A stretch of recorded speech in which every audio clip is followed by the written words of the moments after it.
Thank you for tuning in to Full Disclosure, created intentionally for aspiring entrepreneurs, business owners who are hungry to learn from the best. This is not an aspirational interview podcast. We're going to do things a bit differently. Each Full Disclosure episode is a mini masterclass led by an expert going deep into one topic to do with growing your business. The part that I'm most excited to share with you all is every episode, one lucky listener wins a free consultation call with our experts.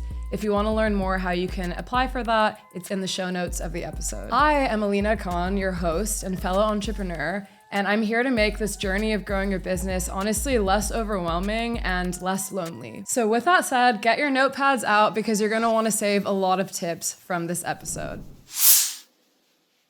Today's deep dive topic will be a dream for anyone that has or is starting an e-com business: how to scale a DTC brand, a winning strategy from conversion to retention. I'm so excited to introduce our expert. He's not only the founder of the Uncommon Agency, a Shopify Plus DTC e-com and marketing agency, he also has worked on the digital growth strategies for Selena Gomez's Rare Beauty brand, the cult favorite Liquid Death beverage brand, also Lemon Perfect, a brand that Beyoncé is an investor of, and so many more. And with that said, Adam, welcome to the Full Disclosure podcast. Thank you for having me. So Adam, do you commit to giving full disclosure today? No fluff, only real strategy insights that will really help my community of business owners grow their business. I make the pledge. Let's do it. Locked in. Okay, let's get started. Okay, so this is the hottest topic, DTC. And if anyone doesn't know, that's direct to consumer. So anyone that's basically launching a brand on their own website.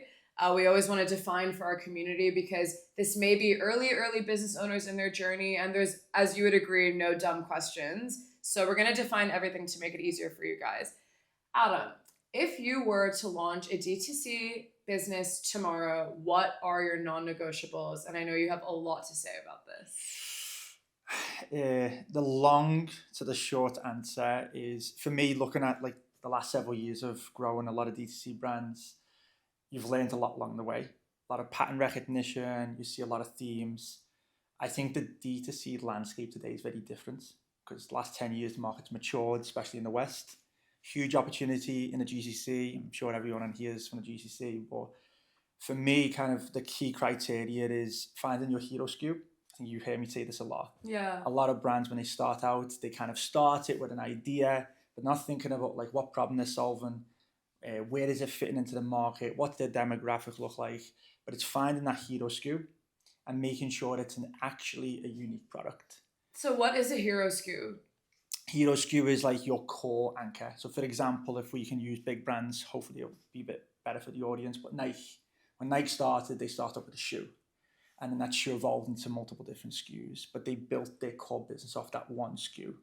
So once you find your hero SKU, it kind of create an ancillary list of SKUs from there that become like more anchors for the brand. Right. And so you feel like a lot of brands are just starting with, okay, I want to have like let's say a cute fashion brand. There's going to be dresses, cardigans, whatever. You would advise them to actually do the reverse, where it's pick your one thing you're going to push in the beginning the most and maybe just launch with that first, let's say just your cardigans. Yeah. Okay. So I'll use some examples because we're going to talk a lot about it. But Liquid Death, I'm not sure if anyone knows them, but it's a very, very big brand that's grew like from a viral perspective very fast. Yeah. You know, they're doing 700 plus million in revenue and they've only been around for like 4 or 5 years. And it's just mountain water, right? Isn't it literally just water? Just mountain packaged water. in a can.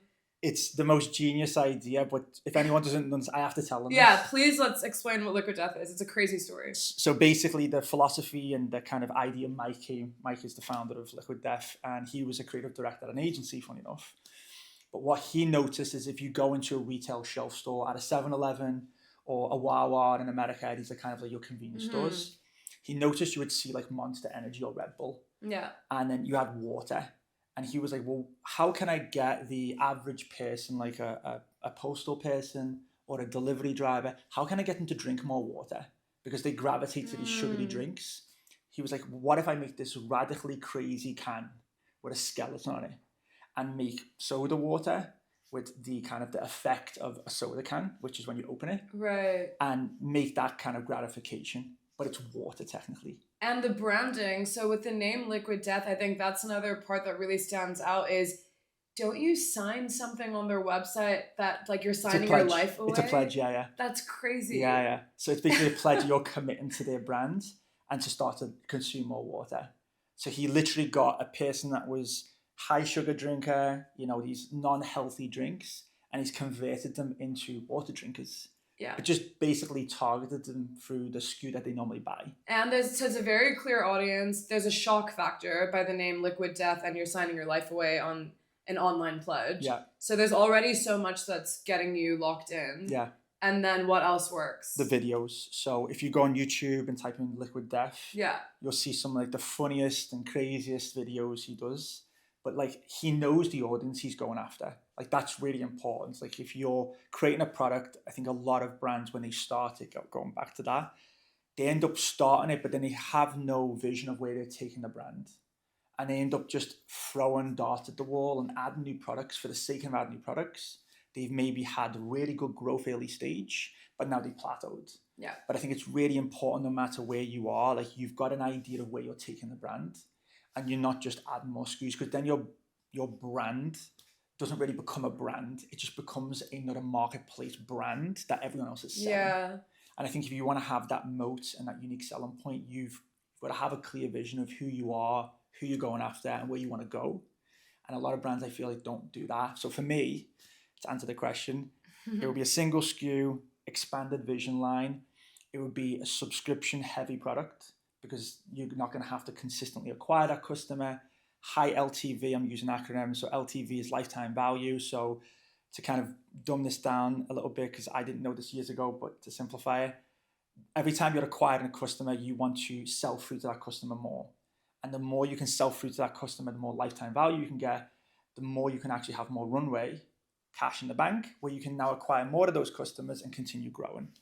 A lot of brands, they end up suffering from this stagnated growth. And the stagnated growth comes from not having a clear way to sell through to their customers consistently on a regular basis. And it's because they're probably not thinking about lifetime value, right? Because in the beginning, I may think, no, I have really cute stuff and my margins are great. I can't wait to launch this. The business will be great.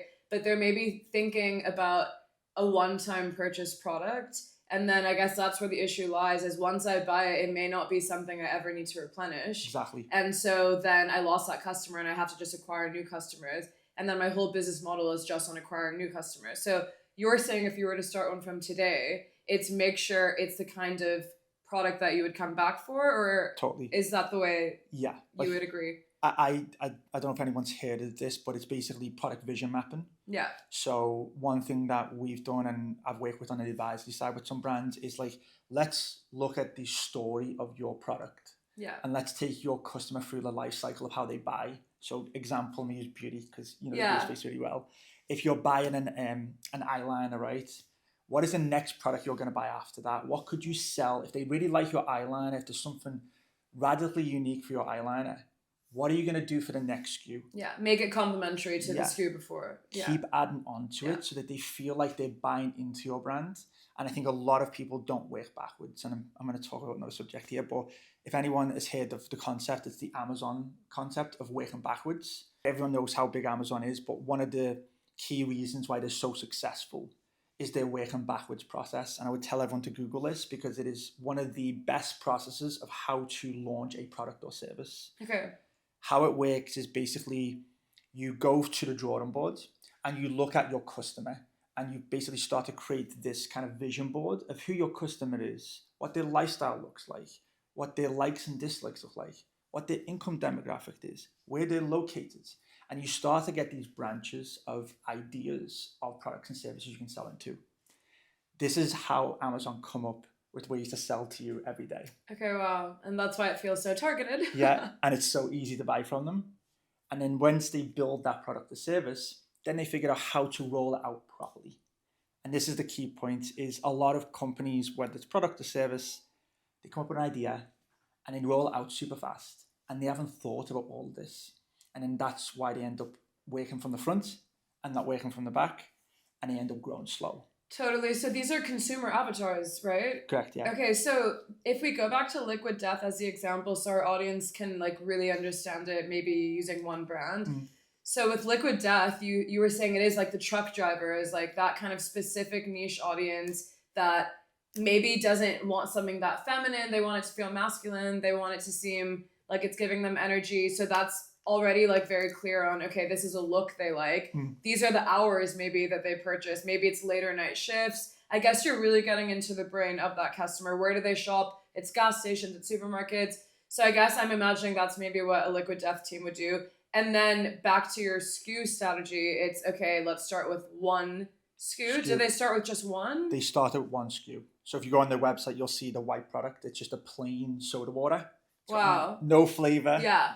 I'm pretty sure that net margins are through the roof, but it's just a can and soda and water. That's it. And then their lifetime value, of course, it makes sense. You're going to replenish water if you really like it. So they pick something that you will come back and have repeat purchases for. Did they ever stray away from water, or was it new flavors? How did they evolve after that one hero SKU? Good question. So when we work with them very early stages, the first 12 months. So answer the question, but a quick update on like how it started. Mike bought $100,000 in inventory. He sold out of that in 30 days. That was his first inventory order. He took a big bet. Year later, they ended up expanding to 5 SKU lines, and that's when they started working with us.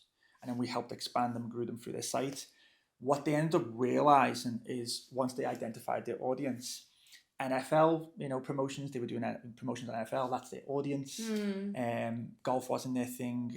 Boxing was another thing they promoted on. So they knew exactly who they were going after, but then they started getting feedback because it didn't just become like a brand that you buy through a retail store. Yeah. It became a brand where people loved the logo. They loved the skeleton.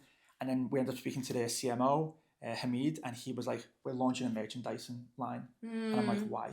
He's like, people want to wear our products. Because this became a lifestyle. It's like a cult. Yeah, it's a cult. Yeah. It's literally a cult. But it's a cult in a positive way. Yeah, exactly. Tons of good things around it. Yeah.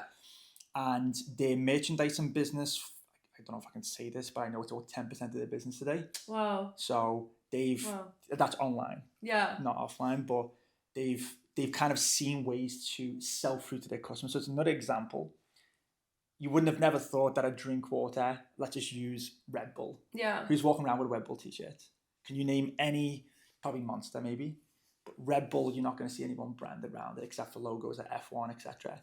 But at the level that they're selling through on their merchandising, it's a completely different scale because they are, if you've got Red Bull at F1 or these different contests, it's a very small market, but they're relating to a huge audience. They're not just relating to like a one segmented audience. It's a taxi driver. It is the guy at the office in WeWork. It's multiple different people. So I think the key point here is you might think that you're going to start off with just this SKU line, but it can expand in different ways. You've just got to understand your brand, understand what you're trying to do for that customer, and start to see the opportunities and the trends and the feedback, most important. True. Of how the customers are looking at your brand and seeing where it can go. Speaking of feedback, I mean, I guess that's where A/B testing can come in as well. Can you talk a little bit about A/B testing, maybe what it is and how you implement it in your strategies for brands so that they're not just basing things off of what they intuitively think is right, but it's actually what people are clicking more on? So I use an example of Liquid Death. When they came to us for the merchandising line, they wanted to test different ones to see what was a better sell-through rate. So we ended up A/B testing different products. They had like marketing funnels where they would set up, ads for one specific page and then drive them to one LP meaning landing page. And then we ended up seeing like which products were actually selling better. Yeah. And then that's how they ordered their lines. So with A/B testing, I find it interesting because it's usually testing before you're live. So are they almost like fake? It's ads taking you to a landing page, imagining your product is ready, just so the brand learns, okay, when we use these keywords or these images, people are clicking more. Then do you write, once they get on the landing page, do you say it's waitlisted? How do you make sure it's clear that this is not, because the product isn't really live yet, it's just for testing. How does it work? Yeah, it's an interesting one. Like before they launched it, they knew exactly what products they were going to be launching. But they wanted to see like how they would respond to it. So we put a pre-order option there. It's a pre-order, yeah. We put pre-order. And then they kind of got an idea of like which ones were actually selling through fast. The key part here is like before they committed to like huge inventory levels, they're basically testing their audience, their likes and dislikes based on that pre-order functionality. So I'll step back here, but sometimes whenever a brand is launching a new SKU, especially when they're smaller, they launch it off of gut feeling. So maybe they've had a few like, out of the park products that have sold really well, but then they just start going with gut feel and they buy inventory. They've got the inventory sitting there for months, not selling through fast enough, and they're sitting there like twiddling their thumbs at what's going on. And the reason why is because now they need to get a bit more dialed into, I got these SKUs right, they were successful, but this is not being successful. It's because they're not actually getting the feedback from their audience. And that's where you've got to really shape yourself from, I'm not just a solo founder that's came up with a great product. I need to turn into a real business now. And you've got to be more strategic because, as you know, you can either kill your inventory, you're buying all this inventory and you're just sitting on it and it's not selling through. A lot of brands go through that. So I think it's important that anytime you're launching a new product, you are testing the waters and you're seeing like how audience are responding to it. An example I would give everyone, I can't name the brand, but there's a brand that we are working on the advisory side, and they sell Korean skin products. As you know, Korean skin products are blowing up right now. Yeah, everything. Instead of them buying the products and manufacturing themselves, they're just taking a white label product from Korea, repurposing it and testing it with a limited batched order. And then once they see it actually works, they then ordering large batches of inventory. Yeah, because why take the financial risk without any proof? Yeah. It makes so much sense. And is that why, Adam, you also think that it's better to start with one hero product? Because in a way, it's easier to test one product first too.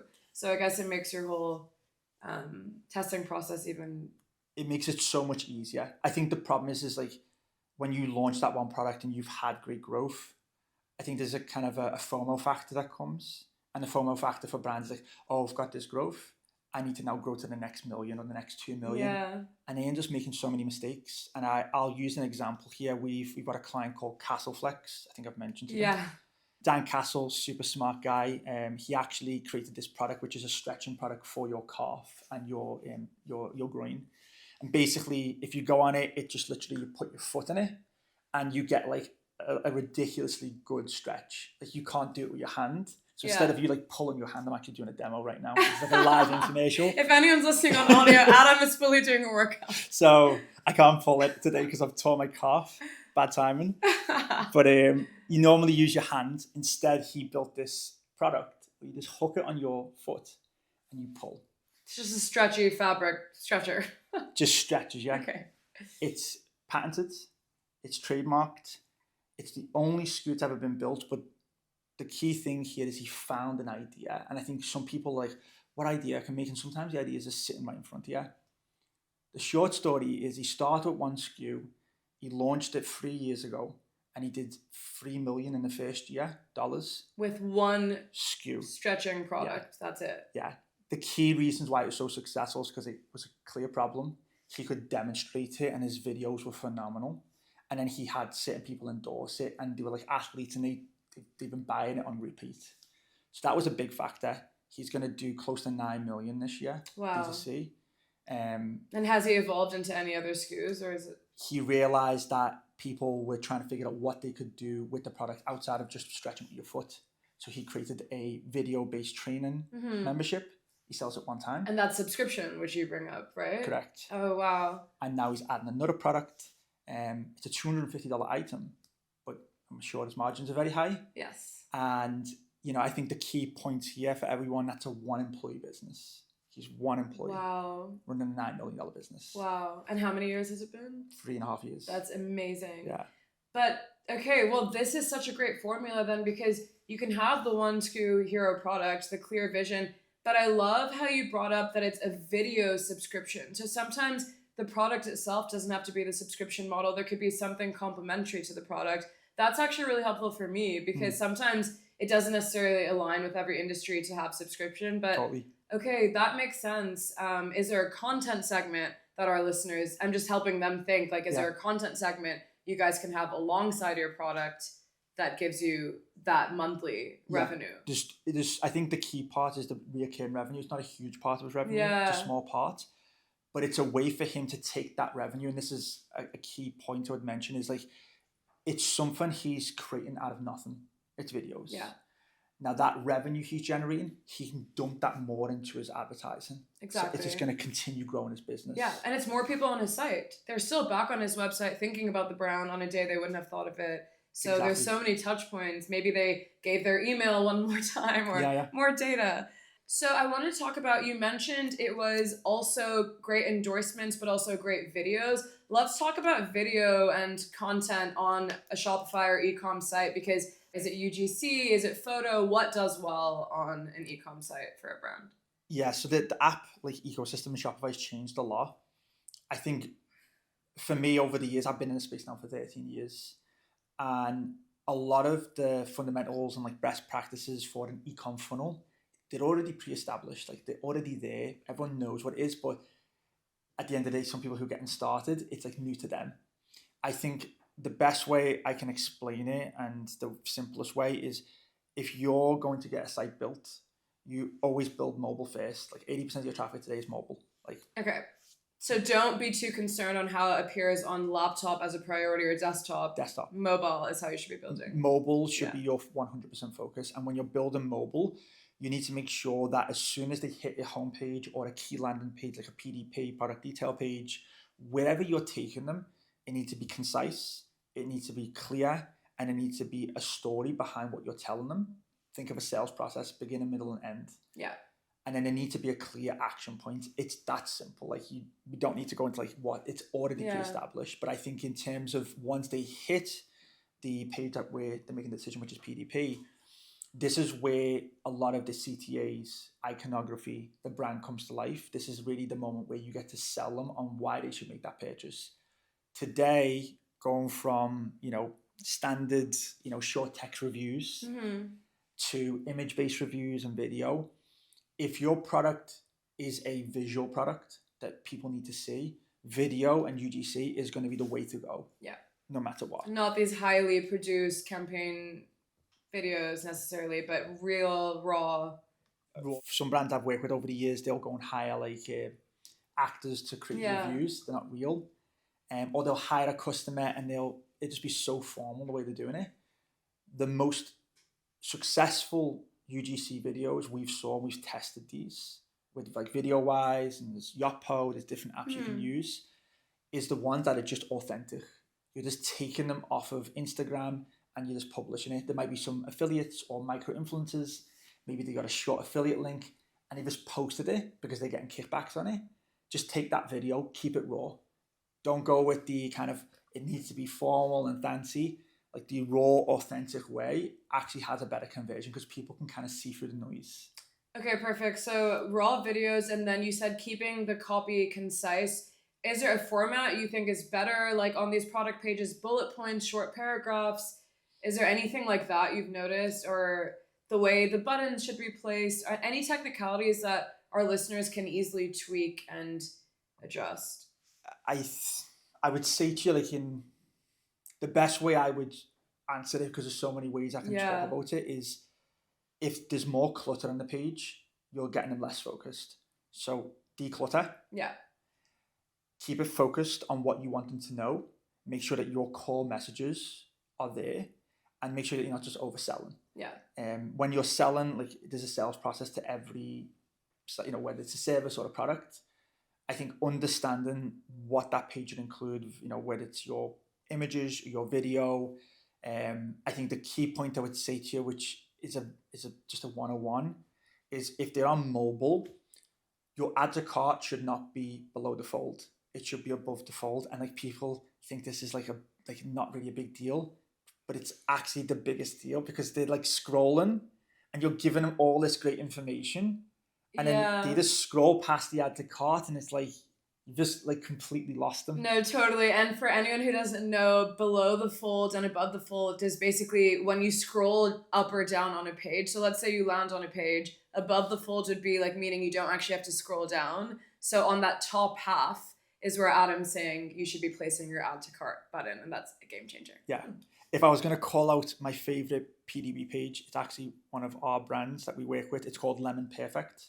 So we built that site. It's a custom site, Lemon Perfect. If anyone doesn't know, it was funded by Beyoncé. So lemon water, again, a simple product.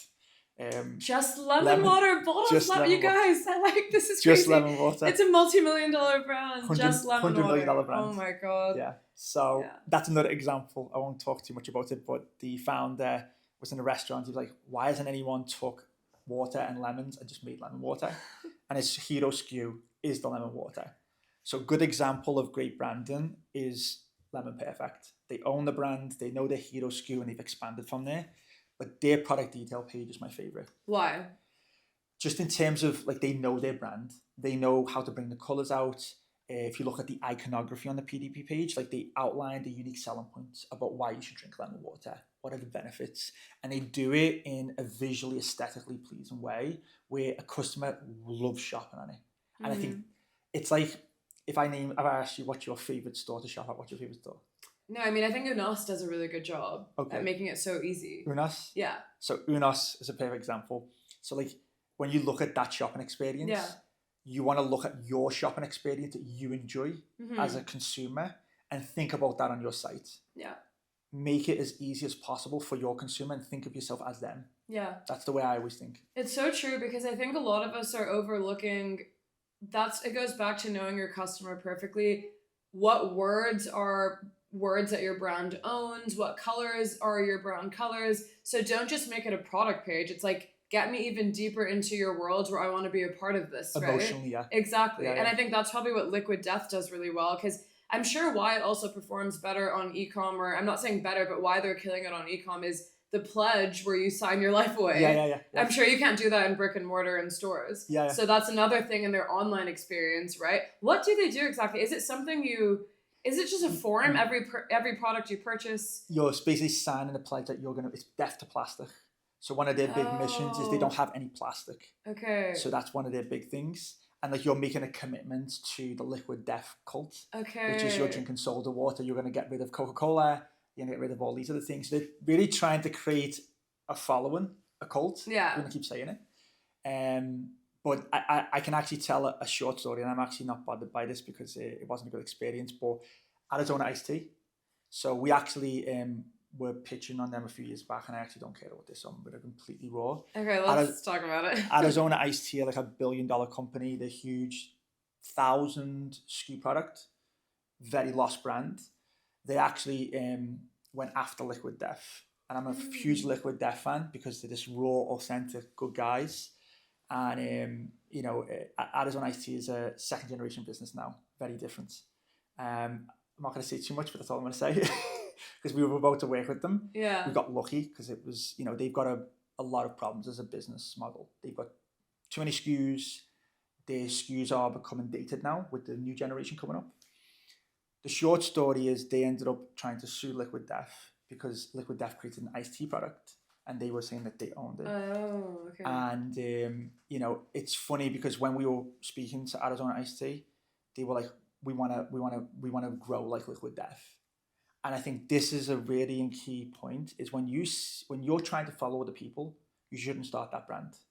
Like that's even if you're an established brand. And I think that business is different. It's a second generation brand. Everyone got their dad's, I would say, grit and determination. That's my opinion. But you kind of start to clearly see the difference of people who are going in it for the money and going in it because they actually want to disrupt the business. And Mike, I think he really wanted to stick it to like the big box retailers out there, and that's why he's killing it. So I think just being raw and honest with who you are and going into a product as a brand that you are passionate about solving, you will always win. And you'll feel it in the content and in the page, and it needs to feel fresh. Yeah. Okay, quick pause from the episode so I can share a helpful resource I came across for all my online business owners. If you're still packing orders at home and spending hours coordinating with delivery drivers, you need Popup. They're basically the logistics partner that every brand in the region wishes they partnered with sooner. Reliable, polite drivers that actually represent your brand well, real-time tracking so that your customers are not chasing updates, and they even handle cash on delivery smoothly. Plus, you can connect your Shopify store in just a few clicks so you can track all of your orders online. And if you're ready to stop packing boxes yourself, QuickUp also offers fulfillment. Storing, picking, packing, and shipping all your products for you. Whether you're shipping just a few orders a day or 1,000 a day, QuickUp is scaling with you so that you can focus on building your brand and not babysitting deliveries. If you're interested in partnering with QuickUp, click the link in the episode show notes and on my Instagram. We actually have a landing page where they're offering 500 dirhams of credit towards your first batch of orders. So if you're interested in this, you know where to go. Back to the strategy of a launch for a new business starting tomorrow on ecom. Let's say I have an amazing formula of lip balm and I have 5 flavors that I've already sort of like decided like these are the 5 flavors I'm launching. If you had to guide me on a winning strategy, would you say launch the first one first, like just one, and then a few months later roll out flavor number 2? Am I launching all flavors at once? If you had to do it from a strategy perspective, and let's say I have 5, what's the roadmap? The first thing before anything is knowing what the hook is. Yeah. If you're creating a lip balm, I know you used an example. Yeah. Let's say there's an ingredient in it that's no other brand has, so that's like the main thing I'm pushing. I'm going to irritate with you. Yeah. Let's just say it's a butter product made out of butter. Perfect. Or honey, right? Yeah. No one steal this. Yeah, no one's stealing this. Is the idea right now. So let's say we're creating a honey lip balm. No one's created honey, pure honey. The key thing is if you go and expand to 5 SKUs, do you have the cash to order that sell through? Do you know what people are going to like? The thing is going back to some of the brands that we work with, Liquid Death Nude, everyone loves soda water. People like water. And people like soda. Lemon Perfect, people drink lemon and water. Yeah. You go with what people mostly like. So you pick the SKU and you test it with friends, family. You get peer feedback before you go and commit financially to that product. Yeah. And you focus on that one product. And once you create that one SKU, the hero SKU that you know that is like your winner, from there, it's about making sure your brand really like just exfoliates. I'm probably using words here that are probably different in a beauty way. You definitely have a wife. I definitely have a wife. It needs to really come through. And a brand I would use would be like Magic Spoon, Lemon Perfect. Like those brands come out, they need to pop. But am I launching all my 5 flavors at once? Just one. Okay, so I'm launching, let's say, original honey. Yeah. When do I roll out the other 4? Once you start to see sell-through, okay, you can then start to beta test and pilot test some of them. So if you know, okay, my next SKU I think is, let's just say you've done like a kind of an incubator test with 4 other SKUs, and you found that the most votes have come from your second next best SKU, roll that out. Because the natural kind of statistics is if you've had 20 people test out all of those 4 SKUs, and out of those 20, 10 of them said this is my favorite SKU, it's going to be the same when you go to the mass market. Yeah. It's going to be a similar for that. It's just logic. It's so interesting because I think a lot of aspiring brand owners think I need to give my customers options. I have someone in mind who wants to start something, has, let's say, 5 different designs, and genuinely does want to make sure so that every customer lands and there's a design you resonate with. But it's funny because your strategy flips that and is saying launch with one. Maybe while you are launching that one, you A/B test the other 4, and that's how you decide the second one to launch. Correct. Maybe a few months later. Yeah. And you don't do it all at once, even though you may fear you may lose a customer. I don't think you're losing a customer. I think it's making sure that you can continue that stickiness. Because like if you get that one SKU right and then the next SKU is crap, you lose that stickiness from your existing customers. Yeah. You want to keep that stickiness going. That's important to make sure you know that the next SKU is going to sell through and you are going to be able to sell through to your other customers. Yeah, and then you can create a whole hype around just a new flavor. And just be... I think hype strategy plays a part in our generation too. Is there anything that any thoughts you have on the whole one drop at a time? Like, you can go to like Starbucks anywhere. They have like, peach drinks. They come seasonal. It's more because the cost of those products are cheaper at that point and it's just seasonal. People prefer it at that time. Yeah. But personally, I think the way I'm seeing a lot of brands do like drops, they're doing it as tests. And again, those are sell-through tests to see, okay, well, should we continue selling this consistently? Should we not? So I think there is a place for them. But I think what's most important is that you have a strategy to market them very quick and to see how through. So I'm just going to use some real examples. Let's just say you've got your core hero SKU and you sell through a batch of, I'm just going to make it up, like 1,000 every 30 days. Yeah. So that sells through, without a shadow of a doubt, the best out of all your products. Mm-hmm. What you want to do is use that as your next best statistic and use that as a measurement for your next SKU. So if your next SKU can sell through 45 days or 40 days, okay, now you've got your second winner. Okay. So you're trying to beat your sell-through, because every time you're buying that inventory or committing PO terms to your OEM, you need to sell that. And the quicker you sell it, the more profit you make. The more profit you make, the more you can dump into advertising, the more you can expand your R&D line. The real key thing, what matters, is sell-through. Yeah. How fast you're selling through them. Exactly. This is not just a creative hype marketing kind of business model. This is all about numbers, analytics, and finding that winning formula of how you actually do sell. And I guess once you crack that with your first product, then you can be less anxious with like all your other launches. Yeah, exactly. Because you actually know what to do and what works for you guys. So I know we talked about a Garden Cup, we talk offline about it, but if you check out Garden Cup, it's a client of ours, they sell salads. Just salad in a cup, another simple idea we didn't think about. Just salad in a cup. We're going to come up with an idea though. We're going to come up with something. After this. But they basically just sell salad in a cup.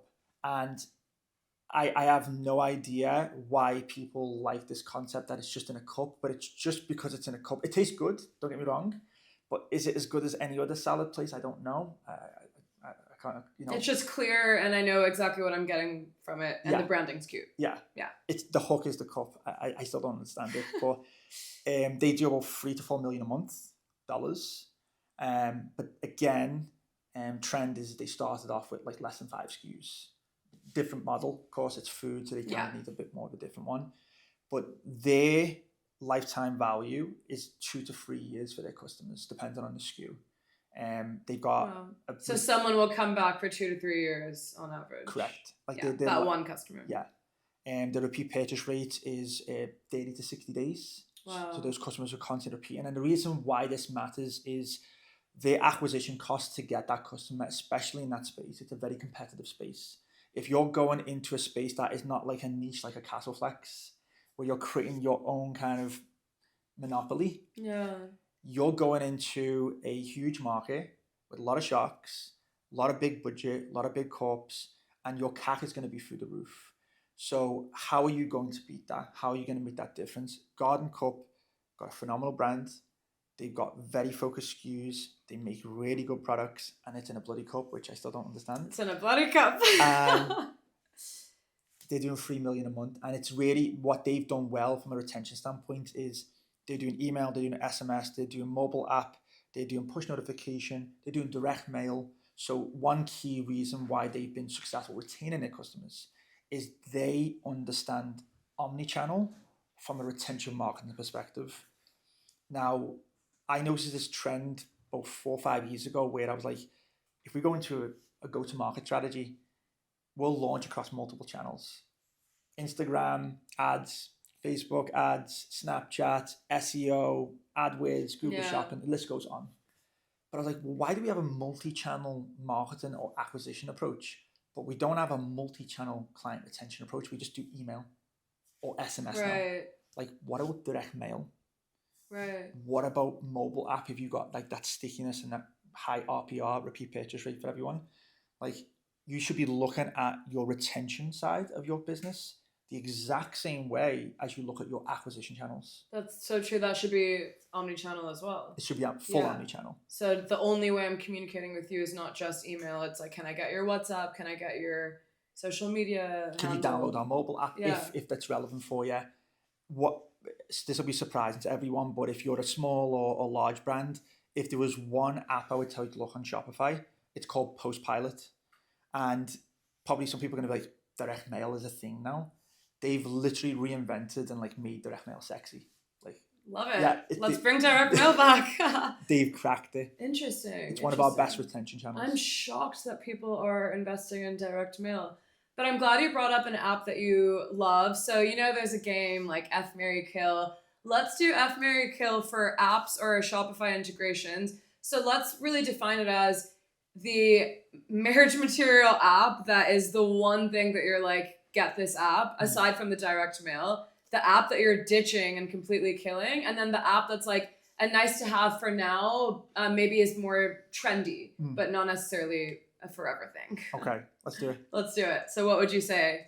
I would say if there was one app I would have everyone check out now, it's a friend, so I'm not biased at all, I promise you. Yeah. But I really do believe they're going to revolutionize the design space for email. Okay. It's called magicals.com. I'm not an investor, just so everyone knows. Yeah. Basically, like at Uncommon, we have like 10 designers, and with AI now emerging, like my belief is that the next 2 to 3 years we're going to see some radically different tech, and I think that tech is going to disrupt a lot of industries. I think people are saying it's not going to take away jobs. I'm going to be forthright. I think it will. I don't think it's going to reduce it completely, but I think it's going to be. We're going to need to do less with more. Yeah, I agree. You're always going to need a human to overview it, but you won't need 10 humans anymore. You'll need maybe one. Totally. Yeah. Magicals basically is a generative email design. So it's only for Shopify's brands. So really why I like it is for SMB brands, and I'm planning on using it for one of the brands I'm working on. But basically you can input your URL. It'll extract your fonts, your tone of your website, how you talk, your colors, everything, and then literally look at your industry, and then when you want to go and create a Mother's Day campaign, you just say, you prompt it inside the system, and you say, I want to create a Mother's Day campaign. It'll give you like hundreds of email designs with all the copy on it. So helpful. Does it link to Klaviyo, like the email CRM software? Amazing. It integrates into all the ESPs, but it does it in less than 10 seconds. So you don't need a designer and a copywriter. Magicals.com. Magicals.com. That's okay. Wow. It's in beta right now, but Sam, I'll give him a shout out, Sam and Simia. Simia is the CTO, super smart guy. I call him the Steve Jobs of his space because he's like super smart. I'm really excited to check it out. But it's good. Okay, what's the next step? One I would say get rid of, which probably... What are we killing? Probably Yotpo. Oh, no way! Yeah. And let's explain what it is. So Yotpo, they started off about 12 years ago. I was actually one of their first agency partners. But they started off as a kind of just a static review system, like, stars, comments. Exactly. Getting product reviews and having it go on your page. They've expanded since then. So they are basically loyalty. They do UGC, they do video, image, they do SMS now. And they really used to be a great platform, but I think they've become lost. We recently just signed them on as an email partner, and I'm probably doing a negative kind of downward with them, but they built the email platform and they scratched it, and we just moved like 25% of our customers to it. Oh no. It was a nightmare. Yeah. So I think they're kind of getting a bit lost. Yeah, we used it in the past, so I'm glad there's other options now though anyway. Yeah. For reviews, do you recommend anything else? Video-wise. Video. Okay, cool. Stamped is a cheap alternative. Yeah. But they would probably be my two. If I was going to use my favorite, it would probably be a shout out to Rebuy. Rebuy for everyone is a cross-sell, upsell app. So like, you literally don't even need to get a designer or developer. You don't have to have a strategy on right when I'm checking out. Let's say I added one Lemon Perfect to cart. Rebuy is automatically going to ask me if I want to add something else. Exactly. Amazing. Yeah. It'll literally like plug in specific cross-sell, upsell features across the funnel without even having to think about it. Probably need a developer for like 2 hours just to adjust the code and the aesthetic. Perfect. But has like the value of Rebuy is phenomenal. And which one app is your longtime love? Which one are you marrying? Your forever one. I would have to say, I'm going to be biased again, it's probably Postscript. I'm an investor in Postscript. Okay. So Postscript is like the number one SMS app on Shopify. So, they've been early stage, but they've grew like significantly fast. So they're doing some interesting things on the AI front again. Okay, cool. So Postscript. Yeah. So SMS. Is SMS as relevant as email marketing? Email's diminishing significantly. So if I was going to tell anyone, especially GCC customers, like I found that email is less adopted in this region. Well, WhatsApp is so huge, right? Yeah. WhatsApp should be your go-to in the GCC. Like SMS or WhatsApp, you're going to see far, far higher click-through rates, far, far higher conversion rates because they're not getting lost in the Amazon of your email inbox, Yeah, exactly. Got it. So you touched on rewards and loyalty, and I know retention is a big focus. Like, how are we keeping customers coming back? What are your thoughts on if I'm starting an e-com site, do I need to have a rewards loyalty program? Is that a waste of my time in the beginning? Should I actually be investing in that strategy? Yeah, good question. I would say like loyalty and rewards, a lot of the apps out there like Smile or Yopo or any of those platforms out there, Recharge, they have a loyalty rewards program as well. I would say it really comes down to like your return rate for your customers. Like if your return rate is above 25%, then it's probably worth it. But if you've got customers buying maybe once or twice and then it's dropping off, it doesn't make sense. Like they're not going to come back. So or would this make them come back? it depends. I think the caveat there is, do they have a sell-through of SKUs? So I think it comes back to if you've got 3 or 4 SKUs, you don't have a storyline of how you're selling. And I'm going to go off on a bit of a other angle here, but like just think of Zara, think of Louis Vuitton. When they buy one product, you buy other products from them. Like how are you monetizing your customer, and are you monetizing them where they see the value? And if you are, then you should have a loyalty rewards program. I think that's the best way to look at it. Okay, so what do you mean by that? Because I get like you're putting examples of brands that are well known that we definitely come back to for whether it's, let's say, Louis Vuitton, like perception and association. But why is that one that I should have a loyalty program? So example, I'll use 3 different examples. Liquid Death. Yeah. Liquid Death's like retain customer rate is over 50%. So they want to have a loyalty rewards program because they want customers to be motivated to get credits and rewards because they're constantly coming back. Yeah. It just makes sense. Yeah. And they've got a really good subscription program and rewards. Whereas if you've got someone like Castleflex, it doesn't make sense for Dan to have a loyalty rewards program because he's got one SKU. True, because he knows like once you get the stretchy fabric, you are not going to need another one. Yeah. Yeah. So I think the question I would advise brands to ask themselves, especially small ones, because a lot of them are figuring that out, is do you feel or does your numbers tell you that you have a high repeat purchase rate? And do you have enough SKUs to continue to keep your customers interested in your brand? Yeah, that makes sense. Let's talk about the welcome pop-up that every brand pretty much has, but in different ways, because I want to get your thoughts on which one is the winning formula for that. So usually it's 10% off, 15. I've seen even more. I've seen some spinning wheels where you actually like get to pick a reward for your first time. Is it best as a pop-up? Is it best when it's just integrated? And what percentages or numbers or offers do you suggest? So you'll be surprised to hear a lot of like the pop-ups, like they're becoming like obsolete now. Like everyone's kind of, it's just like they click out. Not many people do it anymore. There's a few apps and there's one app I'm forgetting right now and I should know it because we've used it many times, but there's a quiz-based app. There's a lot of these AI chatbot apps, which is more like a gamification. I would say like gamification quizzes are like the new thing now. As a pop-up, does it appear? It's like more of a live chat. Okay. So it kind of comes up. Oh, got it. So I'm chatting and I'm answering my preferences. Correct, yeah. Okay. And then it can personalize from there. And then from there, I say, hey, we'll suggest this product. And if you buy it, we'll give you 10% off. But what it's doing is it's taking you through the sales process. Yeah. And answering your question for you. And then it's basically getting you to make that next step.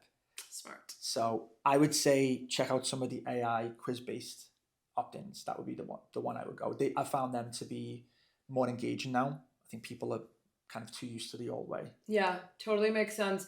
If I got some questions from users and people in my network who knew I was speaking to an e-com expert. Yeah. So one of their questions was, if I'm starting off, I don't have a huge budget for a huge team, which hires are essential for the DTC journey, and which kind of Shopify plan do you really recommend I need to sign up for? Is it okay to just on my own kind of pick a template and build a site? What is worth investing in when it comes to DTC in the beginning? I would say when you start, if you're starting out from the ground up, just lean startup. Yeah. Probably into the book, like just be as lean as possible. You don't need to go and spend an arm and a leg.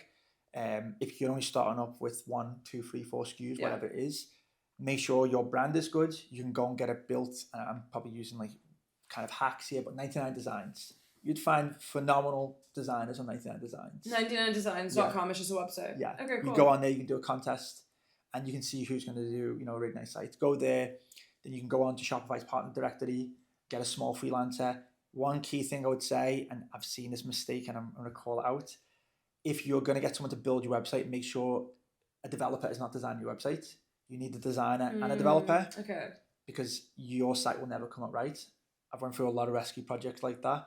You need to have a UX designer touch your site, because that's a big part of the brand. Okay, so it is essential to hire a designer and a developer. Can I not just pick a template on Shopify myself and build my first site? You can. I think the problem is if you are building a product that is completely unique and you're not competing against a lot of competition out there, totally okay going that route. But if you're going to market where you're competing against a lot, your brand needs to stand out. Okay. You need to have something, so that people can kind of hook on to. I think the other thing I would say is, once you kind of get the brand and the products down, I would advise that they focus on one channel. Pick the channel where your audiences are, learn the channel, understand how to market on it, and scale through that channel, and then start to add other channels from there. That would be my advice. Okay, so, and then another question that came up is, what is a normal range to spend on your website in the beginning? And this is, I guess, when we're trying to be lean, but you still want good results. Are you comfortable sharing a range so that a listener knows if it's above that, they're being kind of scammed? Yeah, I would say if you're early stage startup, you're doing less than 100,000 revenue dollars, I would say you're looking to spend like probably $2,000 to $4,000 max. Yeah. But being very selective on the people you hire, and making sure you're only hiring people that specialize in what they do. So I think a key thing that I see regularly that gets made, a mistake by brands, is they don't hire e-commerce UX experts, or they hire a generic developer. Hire people that actually only specialize in one thing. You'll eliminate a lot of mistakes. Okay, that's super helpful. Last question is site speed. So on Shopify, obviously it shows you like your site speed is XYZ. What number should I make sure I'm trying to hit, or what's a really bad number? And this is all about how fast the site loads, right? Which I guess really affects someone's experience. You know what? It's more relevant for larger brands. Okay. Because if you're generating like 100,000 sessions a month, it's a bit different because you've got a lot of users going. I wouldn't focus on it as much for an SMB brand. Okay, that's helpful to know, because sometimes the number is so low and I'm like, how do I do this? Like, we made sure we don't have too many assets. Yeah. If I was going to speak to an SMB brand, I would say be lean, be nimble, run fast, and trial and test as fast as you can. Like, that's where you're at. Don't get too caught into the details. Make sure you brand your products right, your site looks aesthetically pleasing, messaging right. But the biggest thing is this, like with Def, they didn't even have a brand when they sold through $100,000. He just created a viral video, and people loved the video. So like, you can sell anything out of nothing. It's just making sure you've got a good product and you've got a good message and you know exactly how to market it. That really, for me, is what matters the most. Exactly. And I love how you're simplifying it so much and also making it about the sell-through and the numbers. And maybe the only one thing we didn't touch on, which we can wrap with, is average order value. So obviously the customer, you launch with one product and they're buying that one and you want to keep them coming back. So do you want to keep increasing the average order value? Is it like usually on average 2 products brands are kind of hitting? You're always looking for branches. So whatever SKU you're adding, look for branches of where they're going to get. So if I'm just going to use myself as a female, I'm buying a dress. Well, how am I going to sell here, a necklace? How am I going to sell here the sandals? Like, look at your branches. How your hero SKU branches off, and then figure out how that AOV is going to increase. Because once you figure that out, then it's bundling.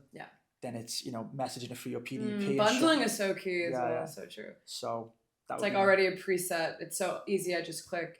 Thank you so much, Adam. You've shared so many helpful resources. I want to remind our listeners that you can win a free 1-hour session with Adam, which I'm sure you'll agree is an incredible opportunity for your digital strategy. So the details are in the show notes of how you enter to win, but definitely hop on that. And Adam, can you share anything that you want to guide people of either where to find you or what you offer, any advisory? I know you do a lot, so. Totally. I appreciate it. And thanks for having me on again. No, I'm so happy. So if you want to connect with me, I'm on LinkedIn. Just search Adam Ali. I do some advisory work for brands on the side. I also advise agencies. So if you are interested, hit me up. Happy to help. Perfect. So Adam Ali on LinkedIn. And shout out to Roshni for introducing us. I want to make sure that we mention that. I'm so grateful. She's awesome, Roshni. She's awesome. We love you, Roshni. And Adam, thank you so much. This is so great. Thank you for having me.